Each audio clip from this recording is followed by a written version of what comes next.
right in here. Yeah. That looks like a human, dude. These things burn hot. Yeah. So, hopefully Slater's and his team's on the way. 3 burned bodies, the missing Subaru, and a fire so fresh that whoever set it... Just given the circumstances, this actually might be one of the missing people. What's that right there? I was looking at that too. Oh, yeah. That's a smoke cup right there. Yeah. What did he tell you he found? People. How many people? And who are they? Julian, Mary, and Victor. Yeah, I guess Brad, he suspects some guy named Kane killed most of his relatives that live here. And this vehicle, I think it's a Subaru. Looks like This is really fresh, dude. On the property in the Subaru, or that? I can't tell you what vehicle it was for sure right now. Again, So you already know there are cannot. three people, I can't. but you tell know you there's who three they are. people. Yes. I'm really sorry that I even have to share this information with you. This is a horrible nightmare. It's horrendous. I agree with you It's a 100%. murder. This is no. one of the worst things that I've ever had to be involved with. You just let me go. And I do everything. When you ask, I let you go. I don't do that. Please stop. Is this your neck? Oh, is this your neck? He's a psychopath. He's a psychopath. Kane, I didn't want to say that. I didn't want to drop him in the doodle, but he's crazy. You gotta find him. We're afraid of him. He hasn't even asked how my mother is, and that's his blood grandmother. We're working. Oh my God, how can it be? What do you think, Detective? I can't tell you, but I can serve you with this target notice, okay? These are the charges that are being filed against you. This is what we're going for grand jury, okay? 3 people are dead, burned beyond recognition in the desert, and the 2 people who did it are sitting in a cheap motel 1,000 miles away, calmly eating breakfast, convinced they got away with it. They didn't. I'm all right. You nervous? Hey, not open this door, I'm sir. out here with Miss Cassandra. Officers have just arrived at the getaway motel of 28-year-old Cassandra Douglas. For the past 24 hours, she and her brother have been on the run ever since 3 of their own family members turned up dead and burned in the New Mexico desert. Damn. 99% this is either an animal or a person. Yeah. That looks like a human, dude. These local officers are about to confront the prime suspect in the biggest case of their careers, and nothing could prepare them for what they're about to find. But to understand how it got this dark, we have to go back to where it started, an ordinary Friday at the Otero County Sheriff's Office, when dispatch starts fielding a string of strange 911 calls from a young man. Communications. Hi, good morning. I'm hoping to file a police report, and I might need some assistance doing so. Okay, and what's your first and last name? Kane Mays. Okay, and tell me what's going on. I've been living abroad for the past 6 years, and Okay. I found out that my father died last year shortly after Christmas. I have recently returned home. I'm living in New Mexico again, and I was hoping to return to the family property. Since his passing, tons and tons of family possessions and property have all gone missing and have either been sold off, lost, or stolen. The squatters Kane is complaining about aren't strangers. They're his own family, his uncle Victor, his grandmother, and his stepbrother, all living on his late father's property. Kane claims Victor's been selling off the dead man's guns and jewelry. Dispatch logs it all and forwards it for legal follow-up, a routine property dispute, or so it seems, because that same Monday in January 2025, Kane calls back, and this time, his request takes a very different turn. Dispatch. Hi there. I was calling because I'm wondering, what would it take for me to request a wellness check on somebody? A welfare check on... My grandmother, Mary Mauser. Okay. Suddenly, the man complaining about his family is worried about his family. Then, a couple hours later, he calls a third time. So, Sergeant Nordquist is going to give you a call back. They have not responded there yet because they've been tied up with a warrant service where the person doesn't want to come out. No, that's okay. We stopped by on our way down and everything is locked up tight. That's why I was returning your call, because you said that I should call you back. All right. And like if they're tied up with an emergency, Yes, sir. we got to worry about the officers and make sure that Yes. they're still. Thank you so much for They don't understanding. need to I will. check. Okay, I will let the sergeant know then. And just like that, Kane cancels the welfare check himself. No officers get sent out. To dispatch, it's just another messy family squabble that sorted itself out. But it didn't sort itself out. Something cold and calculated was already in motion, the start of one of the most twisted murder plots these detectives would ever untangle. And that same afternoon, another man walked through the station doors with a request of his own. Okay, well, my brother-in-law helps us take care of my mother-in-law. Okay. And he normally is very conscientious about showing up when he says he's going to show up and everything. Yeah. And we had this, we schedule him. We've been taking care of my mother-in-law for 7 years. Okay. And she's 93 years old. So anyway, we normally communicate quite a bit during the week and stuff, So, are you wanting to check on him or your mother-in-law? No, on him. He lives on Nogal. Yes. And somebody had called earlier. We were out busy, but someone had called in for a welfare check, but they canceled us prior to us getting up there because they said whoever it was, and I can go look and find the name, that said that house was locked up tight and nobody was up there. That's somebody who canceled the check? Kane Mays, Mike's nephew-in-law. Two men, both worried about the same missing relatives, both at this station, hours apart. The family tree is getting tangled fast, but Mike is about to make one thing about Kane crystal clear. Do you know a Kane Mays? I do know. That's part of the problem. Okay, so what's the problem there? Okay, well, I think he's trying to keep us from going over the book. The house is owned by his father. Yeah, well, the owner of the house, was Frank Bray, and he's deceased. Frank is deceased. Yeah. Victor, his brother, was living with him along with Kane's grandmother and his stepbrother, Killian.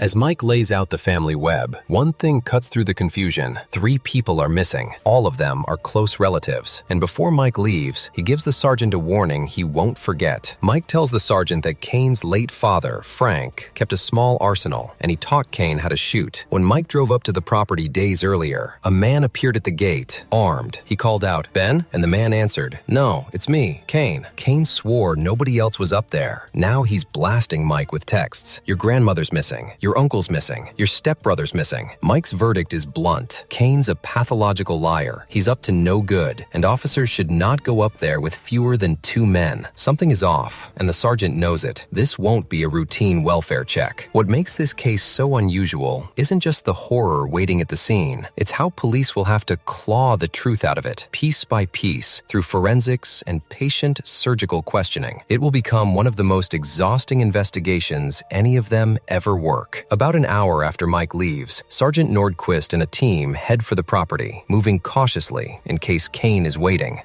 I got an open door. Look right in here. Yeah. That looks like a human, dude. These things burn hot. Yeah. So, hopefully Slater's and his team's on the way. Boxes piled floor to ceiling, no people. Both of Victor's cars, a blue and a green Subaru, are gone. The officers figure the family simply packed up and moved. But that chaos wasn't a moving day. It was a stage set, built to bury the evidence of what really happened in that house. And it was working. Back at the station, Nordquist calls Mike to update him. The house was cleared. No bodies, no vehicles, no obvious signs of a struggle, just half-packed boxes. But Mike isn't reassured. All 3 relatives are still missing, he says, and Kane is the common thread. Kane got the sergeant's name, texted Mike claiming they'd spoken, then canceled the check. Even Nordquist admits it looks sketchy, and the more he says it out loud, the more he starts to wonder what that staged house is really hiding. A few hours later, Nordquist calls Kane directly, trying to square why he canceled the check and why that house was completely empty. Hi, this is Sergeant Nordquist at the Sheriff's Office. Is this Mr. Mays? Yes, sir. How are you? The reason why I'm calling is in regards... earlier this morning, you had contacted our office to do a welfare check on a family member. That's correct. Who is that family member to you? It's my grandmother. Your grandmother? Who lives up there with your grandmother at the 121 No-Go? That would be an uncle of mine and my brother. Do you have any information on them attempting to move anywhere? I was told that my brother and my grandmother are planning to move soon. So the reason why I'm calling is we went up to that address because Mr. Bleddy stopped by. Yeah, he was the one who recommended that we give you guys a call. He seemed pretty upset. He was looking for Vic. Kane claimed he'd already spoken to the sergeant, a conversation that never happened. That lie is the thread Nordquist pulls. He ends the call and files for a search warrant to go back through that house. While they wait, all they can do is hope the missing trio is alive somewhere. They aren't, and the truth would surface just a few hours later, about 200 yards from that very house, early on a Wednesday morning, when a passerby spotted something burning and called 911. 911, where's your emergency? Yeah, I'm phoning about there's a fire off into the mountains area. I called before about 2 minutes ago. So we drove down the road to see if we could get a better view of the fire to help you guys out. Okay. 2 deputies are dispatched, and when they reach the spot, one of them sees it, a burned, flipped-over vehicle, matching one of Victor's missing cars. Look right in here. That looks like a human, dude. These things burn hot. Yeah. Well, hopefully Slater's and his team's on the way. 3 sets of remains, burned beyond recognition, too damaged to identify on the spot. This is now a homicide. They call in Sergeant Nordquist, and it doesn't take him long to connect the dots. Just given the circumstances, this actually might be one of the missing people. What's that right there? I was looking at that too. Oh, yeah. That's a skull cap right there. Yeah. Yep. It's by one of our missing people with the missing vehicle. From up here? Huh? From up here? Yeah, I guess Brad, he suspects some guy named Kane killed most of his relatives that live here. And this vehicle, I think it's a Subaru. Looks like This is really fresh, dude. 3 burned bodies, the missing Subaru, and a fire so fresh that whoever set it might still be nearby. The scene is locked down, the remains sent for autopsy, and a nationwide bolo goes out for Kane Mays. Police think they know what happened and who did it. What they don't yet realize is how much deeper this goes. More players, more lies, and a case about to stretch across multiple states. For more than 24 hours, no one can find or reach Kane. Then, the autopsy confirms the worst. The victims are his own blood, his uncle Victor Perea, his grandmother Mary Mauser, and his stepbrother Killian Mays. At least one died from a gunshot to the head. The rest were too badly burned to read. All of them, investigators believe, were incapacitated long before the fire. As they dig into Kane's past, a picture emerges. A man who'd spent years in Canada working as an engineer, trailing a history of domestic violence reports tied to his wife. Hoping she might know where he is, detectives call her. She knows far more than that. I've actually been speaking to the Ontario Provincial Police because I thought he was messing with me, like I had mentioned. So I'm also filing a case against him right now, but because it's Canadian and now he's in America, who knows if that's gonna... But he was physically violent with me, and I have evidence of it. Yeah, we just met playing video games online, and we started an online relationship. And that evidence includes a recording captured during one of those violent incidents. You just let me go. And I do every time. When you ask, I'll let you go. I don't. Please stop. Is this your neck? Is this your neck? The rest is too disturbing to play here, but it paints a chilling portrait of the man police are hunting, and it raises the stakes. If Kane is this dangerous, others could be next. So, warrant in hand, detectives go back to the house, this time armed with Blue Star, a chemical that exposes blood and evidence someone tried to scrub away. What it reveals is everything the first search missed. In the kitchen, they find spent .22 shell casings and a live round. Blue Star lights up high-velocity blood spatter across the home, and clear, deliberate attempts to clean it. The disposal was fast and precise, almost too precise for one person to pull off alone. Then they find something that makes no sense at all. Condoms and pregnancy tests tucked in with cleaning supplies out by the well house. The pieces aren't fitting any normal pattern, and there's growing fear that Kane is already long gone, maybe heading back to Canada. A few days later, detectives visit Mike and his wife, Lourdes Bratt. Lourdes is tied to all 3 victims. Victor was her brother, Killian her grandnephew, Mary her brother's partner. But before anyone talks about Kane, the detectives have to deliver the news. I can't tell you what vehicle it was for sure right now. Again, so you already know there cannot. people? I can't. But you tell know you there's who 3 they are. people? Yes. I'm really sorry that Lourdes is shattered and terrified because she fears the person behind this isn't finished. Then she and Mike point detectives towards someone new, someone who might know exactly where Kane is. I would even be worried about his sister, Beck and Ross, so-called Yes. stepsister, you know? That one text he sent me about working with the, over in Roswell or whatever he said. He was saying something about like- helping out his sister with her crazy ex. Crazy ex, yeah. Something like that you had shown Yes, me, I right? think it was a relationship. I kind of remember that at the beginning, that she wasn't with that guy anymore because of that. Cassandra Douglas, 28 years old, Kane's half-sister, and with the crime scene practically screaming that 2 people were involved in the cleanup, detectives have a new theory. Cassandra is the missing piece. They shift their focus to her, and as if on cue, before they can even call her, she calls them with a 911 request that doesn't add up at all. Hi, is there any way that you would mind putting in a welfare check on my brother, Kane Mays? What's the address? He told me that he was going to 680 Cox Canyon, Cloud Croft, New Mexico. 680 Cox Canyon? Yes, ma'am. He was supposed to meet up with our uncle and told me that if he didn't come back last night, and definitely if he didn't come back in the morning, that I needed to call you guys. He's been part of a missing persons thing, and Mike has been acting very aggressive and hostile towards us. Now Cassandra's claiming Kane is missing too, and quietly steering suspicion onto Mike. The timing is suspicious to the point of being theatrical, like a move designed to pull attention away from her brother. So officers head to her address with one job: figure out if there's any truth to this, or if she's playing them. How do you know Kane? He's my brother. It's your Or brother. my half-brother. And when was the last time you heard from him? He was supposed to go up to meet with Mike, I think on the 21st. He told me that if he didn't show up by the morning of the 22nd, that I needed to file a missing persons report because I already have 3 family members missing. Killian and Mary were supposed to go up to Albuquerque. I haven't seen those 2 alive since 11/23. Give me just a second. Okay.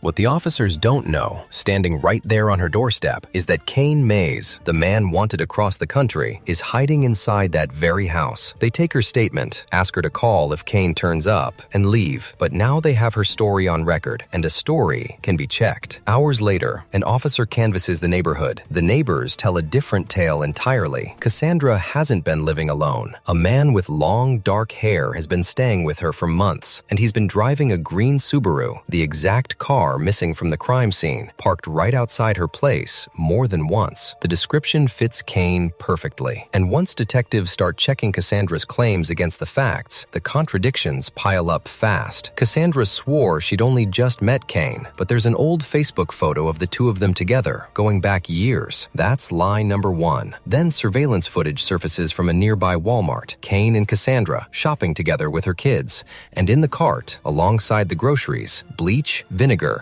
and multiple bottles of kerosene, everything you'd need to scrub a bloody crime scene and torch the evidence. Now the question becomes chilling. Is Cassandra hiding a fugitive willingly, or is she a hostage to a man who just slaughtered 3 of his own relatives? With suspicion mounting, detectives get a warrant for her house. Around 8 p.m. that night, officers stack up outside and prepare to go in. One more.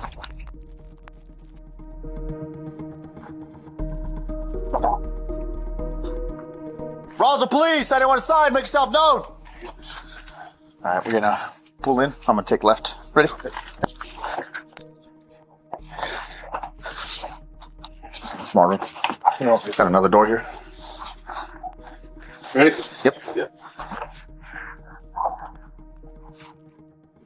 I'm gonna go. I got a hallway with looks like the refrigerator kitchen. Three on me.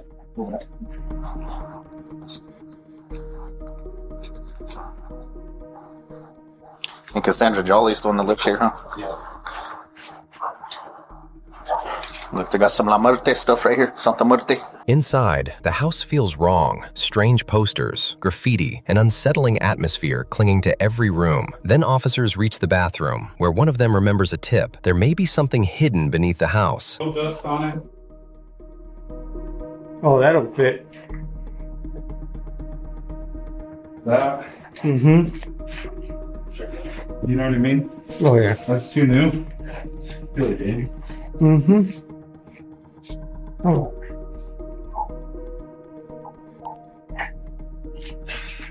got a water leak.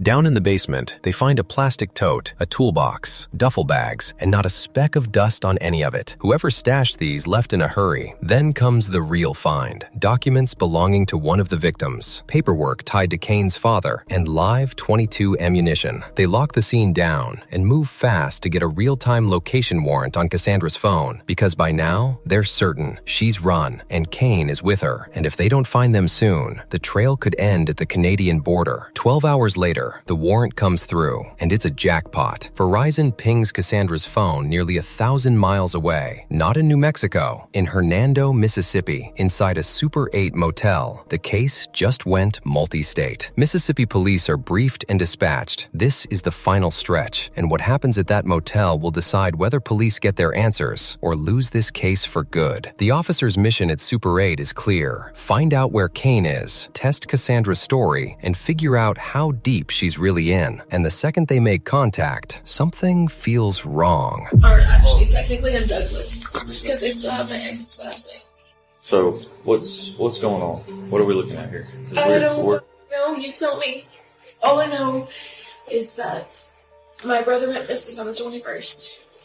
We were trying to investigate his property. We thought Mary and Killian had left, and then Mike came down and started being aggressive and hateful and shooting rounds. And we've already tried to file this with the Roswell Police Department down in New Mexico. Would you consent to a search for your vehicle? You can search the car and you can search the room. Okay. Okay. Cassandra is right on the edge of an emotional breakdown, which makes no sense. Only 24 hours have passed. She hasn't been told about the murders, that Kane is the suspect, or that her house was raided. So why is she falling apart? To find out, the officers patch in Special Agent Kyle Graham from New Mexico, the man who's been quietly cataloging every contradiction in her story, and he's about to start testing it, line by line. You spoke with a detective 2 days ago at your house in Roswell, correct? Yeah. But the Walter showed up and I had to leave. So I brought them over here to Mississippi. Why is that anything wrong? No, there's nothing wrong with that. And so who was driving in the dead house? Like who could drive a car? They all could. I know that they had that little blue car. And who was driving the green car? That I don't know.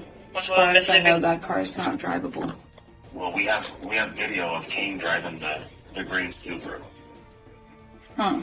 Every answer convinces Graham further. She's protecting someone, maybe her brother, maybe herself, but he's holding a card much stronger than a hunch, and now he plays it. Is it true that Kane didn't even know his dad died? Yeah. He didn't know that his dad died until he came back to States. He found his obituary. He found his obituary shortly before on the internet. That's how he figured it out. So almost a year later, he finds out his dad died. And I know that he's upset about that. But that's not enough reason to kill somebody. I didn't do that. So then what? So did he kill somebody? No. I don't understand what you're trying to accuse him of. And there it is, the slip. Nobody had told Cassandra anyone was dead. Nobody told her Kane was a suspect in a killing, yet the word fell right out of her mouth. The instant she hears herself, she scrambles to take it back. Do you really think Kane killed them? Or hurt them? I'm pretty concerned. I mean, I don't think 3 people just vanish off the face of the earth, especially when 2 of them are elderly. And then Kane just comes in from Canada and all hell breaks loose. That's kind of suspicious to me. God, I'm so stupid. I wouldn't even think to put 2 and 2 together like that. She falls back on her old story, blaming Mike. But detectives in New Mexico have already quietly demolished that claim. They're just not showing their hand yet. A quick look in her car reveals belongings hastily thrown together, which she chalks up to fleeing an abusive ex. The officers wrap up and leave, but they've proven the one thing that matters. They can find Cassandra anytime they want, and that's something she never saw coming. It looked like a clean win for the detectives, but Cassandra was still sitting on a secret. Kane had traveled to Mississippi with her, was hiding nearby. by and slipped right past police. One more lie about his whereabouts. And less than an hour after officers leave that motel, the two of them start scheming, convinced they can talk their way out of a triple murder. At 2 p.m., Cassandra's car pulls up outside the Hernando Police Department. Kane steps out and walks calmly inside. 15 minutes later, he's in an interview room with Detective Stovall, and because his arrival caught everyone off guard, New Mexico's Special Agent Silva joins by phone. Here's the key detail. This is an interview, not an interrogation. Kane came voluntarily. He's not under arrest. He can leave whenever he wants. In his mind, this is his and Cassandra's shot at freedom. In reality, it's a trap he walked into on his own, and the moment he realizes he's free to go, he starts fishing, trying to read just how much the police have swallowed the story he's been feeding them. I know I keep jumping around and just trying to confirm everything. You went to Mike's house to talk to him and he shot at you, correct? Yes, sir. Because I want to talk to Mike about that. Like, why are you shooting at people through front doors? That's kind of dangerous. That was this week. That was on the 21st. I would absolutely appreciate you taking a look. Kane's alibi is simple. Mike is the real villain, the man who shot at him through a front door and forced him into hiding. The same Mike who started this whole investigation. There's just one problem. Detectives have already been all over that property, and Silva is about to dismantle Kane's story brick by brick. So here's the thing on that, is I have some investigators that are there at Mike's house, that have been to at Mike's house. There are no bullet holes through his front door. There are no bullet holes through the siding. They're not seeing you on his cameras at his house. So that's what I'm saying, is some of it's not making sense. So did you actually go to Mike's house and knock on the door? I did. Because you're not on camera. Did they check? And his cameras go back this week. They go back last week. I'm not seeing you anywhere on there. We had a ton of different game cams that are all on their SD cards. No bullet holes, no footage, no proof Kane was ever there. The alibi collapses, and Kane goes quiet, stunned that the story he was so sure of just evaporated in front of him. If they still have the footage, they should totally show me pulling up. I parked along the mailbox.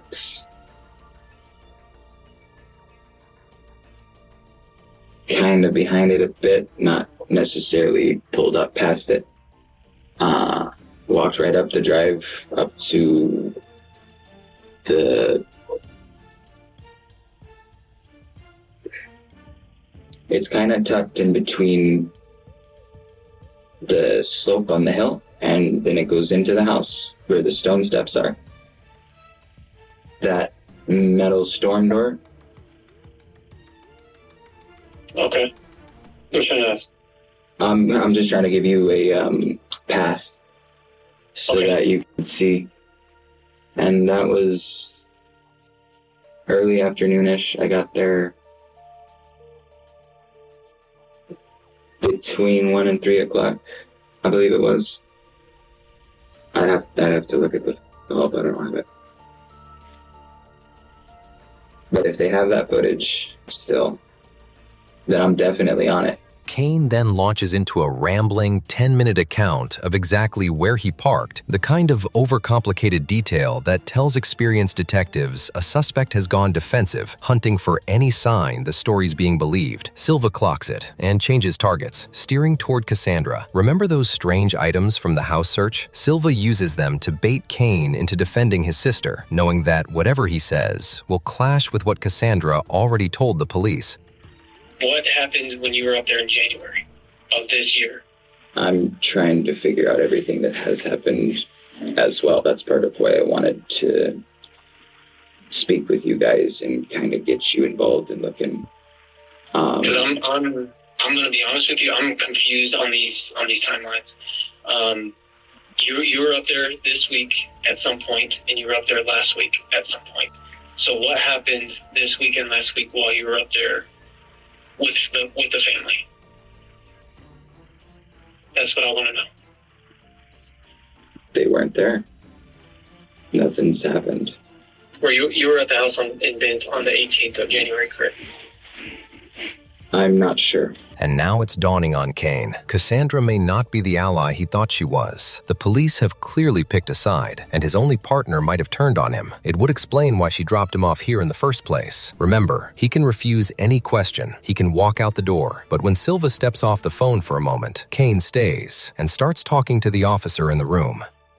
I really think that someone is trying to pin years worth of shit on me.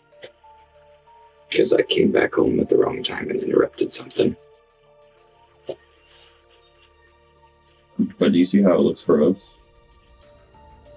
I mean, they've shown physical evidence of this whole situation, and you're one day you're here in Mississippi, no ties to Mississippi at all. Like, you have no family here. No, sir. You have nothing here. No, sir. My family died, man. Even an officer with no background on the case can feel it. Kane is in this up to his neck, and as he sits there in silence, the walls are closing in. Silva returns and keeps pressing until Kane admits he'd been inside that house multiple times the week his family vanished, and that he helped Cassandra drive to Mississippi with her kids, directly contradicting her motel lie. But the real blow is happening off-screen. While Kane talks, other officers are hunting his uncle's stolen green Subaru. They find it. Inside, latex gloves, 22 ammunition, an empty Ruger pistol box, and Kane's passport, tying him straight to the stolen car. That's the missing ingredient, probable cause. And just like that, Kane is no longer free to leave. How's it going, bud? You mind there? Alright, you mind standing up for me real quick? Yes, sir. Turn around, facing this wall. Yes, sir. Put your hands on the wall for me. Alright. So what's going on, man, is you're going to be going out to the Soda County Sheriff's Office, alright? You're going out of our jail, alright? Yes, sir. Alright, walk this way. Back in Mississippi, Cassandra waits at the Super 8 for Kane to call, to come back. For any sign the interview is over, the hours tick by. Nothing. Realizing it's gone wrong, she packs up her kids and makes the 1,000-mile drive back to New Mexico, while detectives track her phone every mile of the way until it stops at her parents' house. They have more than enough to arrest her, but one question still gnaws at them. Was she actually part of the killings, or just the cleanup? So instead of storming in, just 4 investigators show up, calm, friendly, non-threatening. The plan is simple: get her talking and turn her against Kane. And this time, Cassandra is a completely different person, cooperative, apologetic, admitting she lied before. Her own father all but nudges her to give Kane up. So she starts to explain how 3 of her relatives ended up dead. So I know on Thursday, we were driving up there and we had just went through Ruidoso, and he said that he wanted to stop by Bent right quick. So he said, okay, drop me off here, wait here, and I will let you know if I need anything. I probably left him alone for like 45 minutes-ish. Where does he go? He's inside the house. Okay. And he says that he couldn't find anything, don't know where anybody's at, and that it's okay for me to come inside. And I go inside, and like I kept telling you, it smelled fucking weird in there. Almost like something had like died within the walls, like an animal or something. I was already concerned by the fact that he felt like something had happened. So I'm trying to rationalize through that, and he's just saying, I'll do it, and we're doing things legally, it's okay. And then he has me help him. He drives the car off somewhere and has me help him push it off into like this little ditch thing. And at one point, whenever I tried to say, hey, you guys, like, you need to call somebody, he said that the majority of the cops up there are crooked. It's a careful performance. Cassandra puts Kane at the center of everything, yet keeps dancing around the words that matter: murder, bodies, the fire. In her version, Kane just sensed something was wrong. They didn't look too closely, and she was only helping with a property dispute. The detectives let her keep going, and the longer she talks, the more tangled her story becomes. She even invites them inside, where it stretches longer still. After nearly 2 hours, Agent Kyle Graham has heard enough. It's time to push. I will tell you right now, I don't feel like Kane could have done everything that he did alone, and I think he included you into a whole mess of a situation. I don't believe that you killed anybody in this house or on that property. I strongly believe that. I don't think that you had any part of murdering people. But I do strongly believe that he fucked himself and he needed help. And you're a helpful person. And he put you in a shitty spot and said, help me. I need help cleaning this property. I need help cleaning all this blood up. And I need help getting these fucking bodies out of this house. But now's your chance. I'm giving you the opportunity. Because I'm telling you right now, I have all that I need. The gig's up, the game's over. Okay? This is your opportunity and your chance to tell me, what did he make you do? What did he ask you to help him to do? All I know of is that he wanted me to undo the headboards, the couch. But You notice no blood on that? Think about it before you answer that. Not the side that I picked it up from, no. All I did was what he asked me to do. But you understand, all you did what he asked you to do, it's too late. You already helped him. That's already a crime. It's not what Cassandra wanted to hear. The reality lands. Her freedom is slipping away if she keeps shielding both herself and her brother. Something has to give. So she asks to step outside for a cigarette. And out there, she finally hands detectives a piece of the truth. I went out there. I went out to the store. Mm-hmm. And I came back.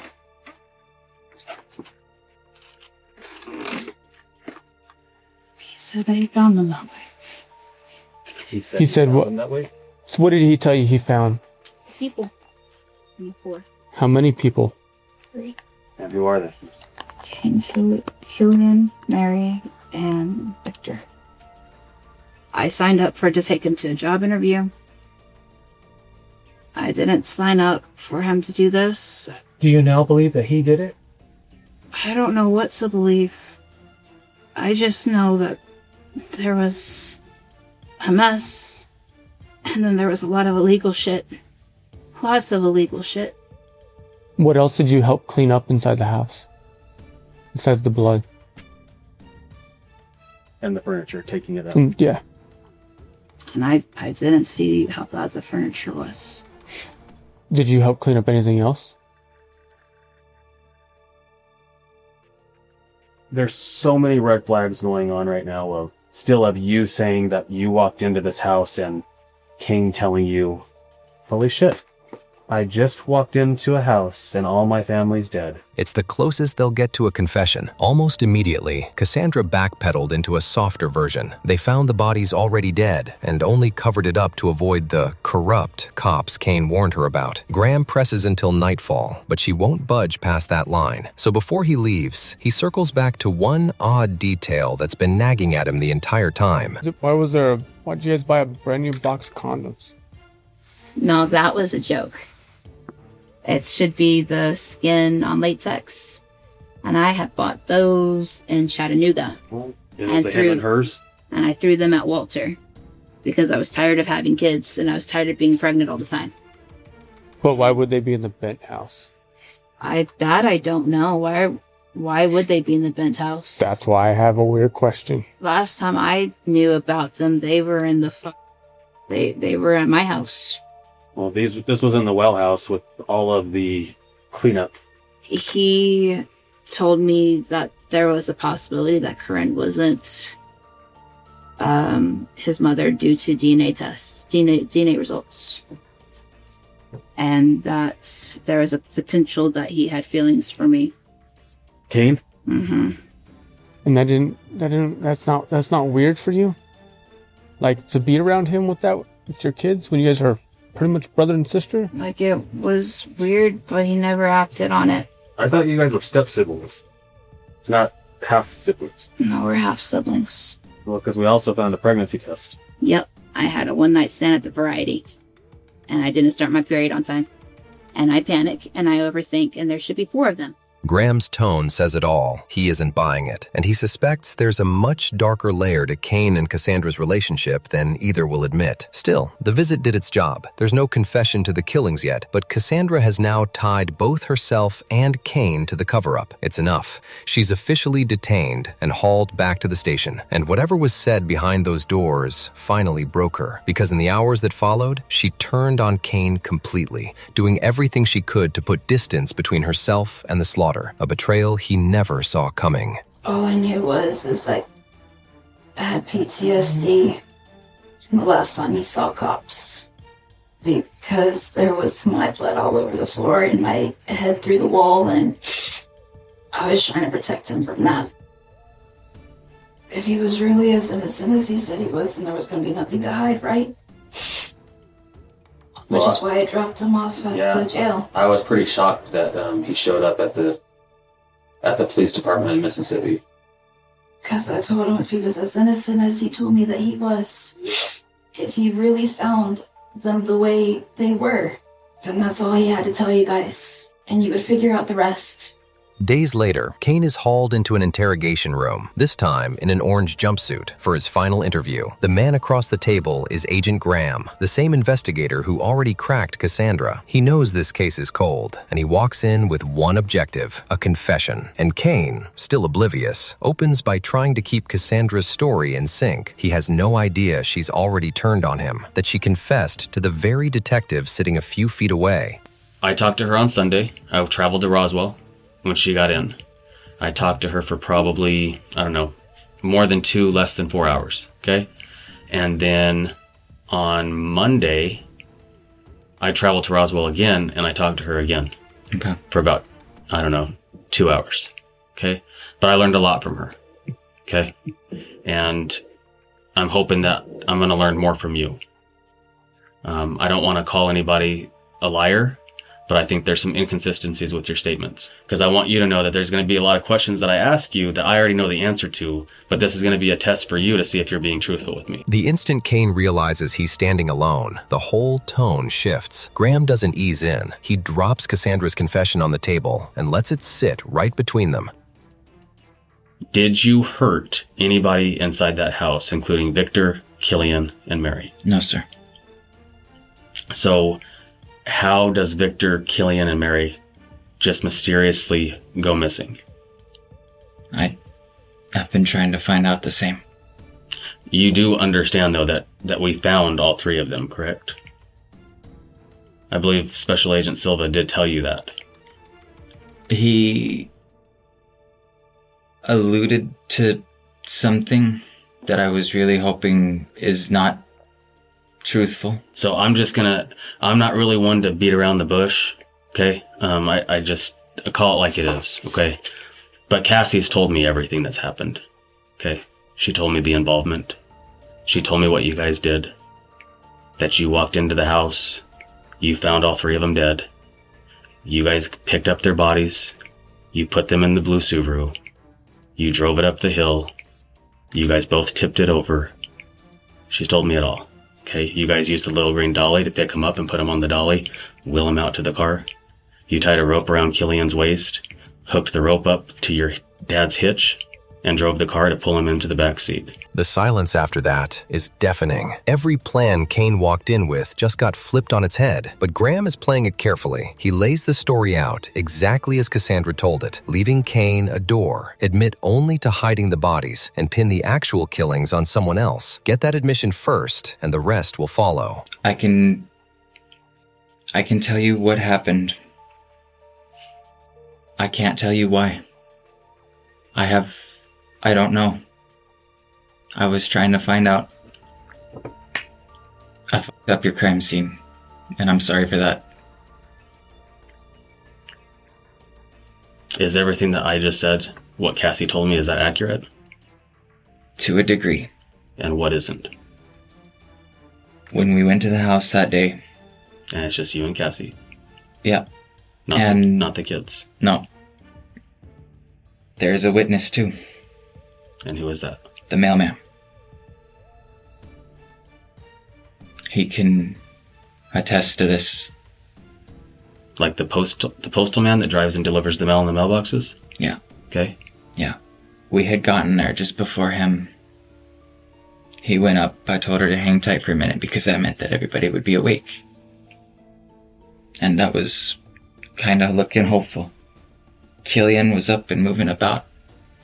And I knocked on the door. I told him, hey, you just missed the postman.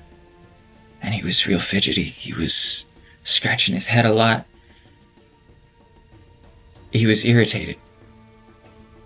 And I told him, hey, I got some good news. Everything's moving along with the mortgage company. We're looking to move in and we ought to be all set by like the end of the month. Everything should be good. They got my process or my status is pending. He closed the door. And I watched him take the mail off to the bedroom. And then he went back. And I heard like... Must have been 20 gunshots. I didn't even think to do the front door. I just ran around to the side, came through my door.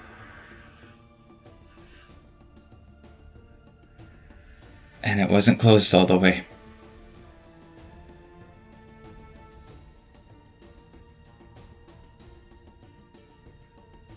I ran through the bedroom. My Uncle Vic was laying in his doorway with a gun in one hand. His other was like shaking, just kind of like floating there.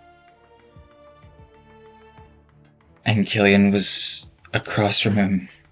I don't know why. I don't know who shot. It's an elaborate tale, a sudden burst of 20 gunshots, his uncle dying with a gun in his hand, everyone killing each other, while Kane just happened to be outside. Graham has heard exactly where this is going, and he isn't buying a word of it. I don't mean to be an ass, okay? But I know when you were going down this road that that's where you were headed, okay? That one of them did all this. The evidence... They both had guns. Kane and Victor both had guns. Killian, sorry. They both had fucking guns, and they told me there weren't any left in the house. Where are they? You and Cassie were the only ones in there. So what'd you guys do with the guns? Do you see that I've been doing this for a long time, okay? I'm not dumb. This isn't my first homicide, okay? And there's the trap, sprung. Kane just confessed to handling the bodies while serving up a flimsy story about who pulled the trigger. But Graham isn't done. He keeps the pressure on, making sure Kane understands there is no version of this that gets him out. And I mean, the whole wrapping the rope around Killian's waist and pulling him in with the other car, I mean, that was pretty creative. And I'm being serious, I'm not being a smartass. I don't know how I would have got him in the car either. I don't know how I would have got him on the wagon. That's 200 pounds dead weight, 280 pounds dead weight. That's a lot. I mean, you're not much bigger than me.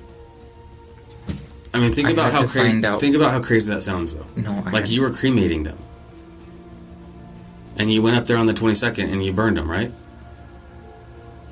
After you and her put chain link over the top of the car with the little camouflage tarp thing and all the sticks and brush covering it. I did try to offer them a cremation. I mean, that was nice of you. But I didn't hurt them. Because the rest of the family didn't get to say their goodbyes. There aren't enough of us left. The detail he can't explain away, the rope, the dead weight, the chain link, the fire, every piece points back to him. And with the evidence stacked, Graham moves to the last step. My next question is, are you going to sign a waiver of extradition to go back to Mexico? Or do you want us to have to get a governor's warrant and you set up here in our jail for months? Do you mean New Mexico? Yeah. Okay. What do you think, Detective? I can't tell you, but I can serve you with this target notice, okay? These are the charges that are being filed against you. This is what we're going for grand jury, okay? I can't accept that.